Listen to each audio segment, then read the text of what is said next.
currently living, but I consider myself a global citizen, so at any point in time, I might be in Eastern Cape, which I'll be leaving for in July as a second-time Fulbright scholar, heading back to teach at Fort Hare University. Looking forward to that. Or you might find me at Bahar University in Ethiopia, or you might find me in Ivory Coast now. So I just met someone from the Ivory Coast. So what I'd like to sort of focus on is, as a social scientist that solves complex human issues, I'm sort of a little bit different than the individuals that perhaps are in the room that primarily focusing on business, trade, and investment. I'm interested in thinking about the way in which we engage the African and Black diaspora, right, in this larger global context and conversation about investment and trade. So as a multi-generational African American, that is a descendant of someone of informed, formerly enslaved Africans, there is a population of individuals that Mel addressed earlier that know little to nothing about our ancestral homeland.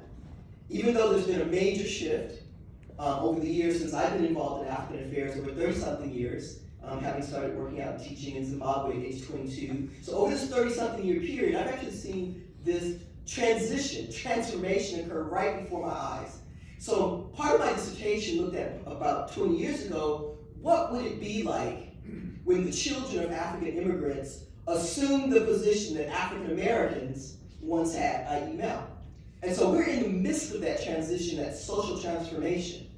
And so for someone who's come through that now, and if you sort of is on the latter end, I feel that I have a unique position in terms of how do we actually design what I'm calling engagement at the subnational level. Subnational level is making reference to it at the city level or local government level.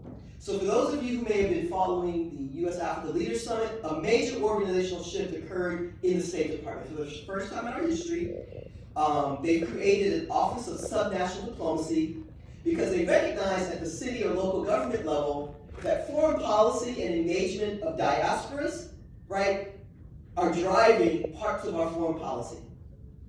I looked at that, having been engaged at that level, and said, to what extent can Africans and those within the diaspora use that as a vehicle, right, to push forward the business, not just business, I'm in higher education, right, which is a business, but more than just economic investment and trade, but other areas too. So what I'm focusing on now is, what are the ways in which we need to look at the designing these systems? It's not enough to simply say, I want to do business in Africa. As I talk to young people all the time, and some older folk, there's an orientation, right, that needs to go on. There's an educational component, but there's also a capacity development component that's needed amongst our communities. The diaspora, as Professor Krista Johnson, at Howard, she just put out a piece. Fantastic piece, because it's something that I've been living. And that is, there are multiple diasporas that have different positions within our global economy and political culture and cultural context here in the US. And how do we work together, right? Because there are points of conflict, right? But there are also points of collaboration, but we have to be intentional about how to work through that. So my case study, and it's a real-time case study, was that for the first time in Los Angeles history, which is where I'm born and raised, I proposed that the LA City Council, particularly the mayor's office, host the first inaugural African Diplomatic Corps Los Angeles LA City Hall recognition ceremony. First time, right? But it's more than just a ceremony. The way in which I was putting this forth was that we need to create a cultural container in which we do all of our work. This conference, folks, whether you're conscious of it or not, is that it's taking place within a cultural container. What are the norms, values, social practices, right, those of us of African and African descent use to do business, right? So when I positioned this and presented this proposal, I basically talked about, I'm just going to read a part of it, the concept, that I wanted to create an African family space for the community, Black LA to meet the African Diplomatic Corps, right? And we do this by creating a cultural container in which we situate and orient the program. The community is immersed into an African kinetic experience through fashion, arts, music, movement, and cuisine. It is through the Afro cipher in which intellectual thought and nomo, the word, engagement, are experienced with the African Consulate General Roundtable discussing contemporary issues of arts, culture, and politics.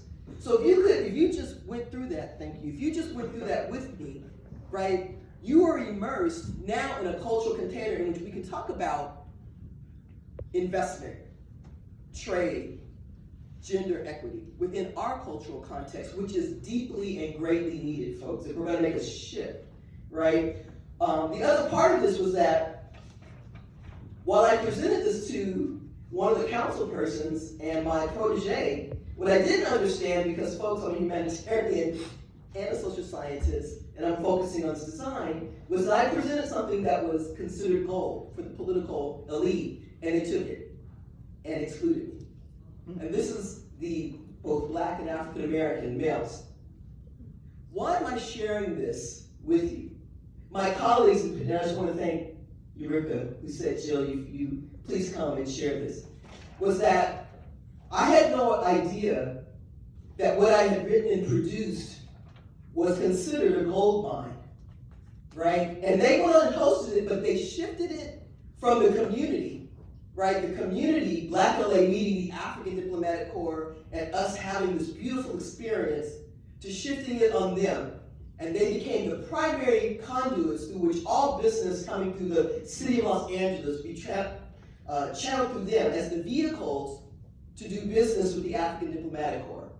Understand what I'm saying. I'm focused on the community. We developed the human capacity within our communities to understand how to do business and investment collectively, right? To engage in this. Folks, we've got to do it collectively. Doing it individually, I'm just going to say, I don't believe that that's the most effective model if we are going to shift the structural dynamics that are existing with urban America, right? And if we're talking about shifting the structural, right, inequality that exists on the continent. So it must be done collectively, which was my focus. The point is this: as I move forward with colleagues and friends of mine who are saying, Jill, we're now going to take, if your permission, we're going to take this piece, right, and we're going to present it across to other council members, other cities, other local governments who might be interested, that you can work with them in terms of creating this vehicle for engagement.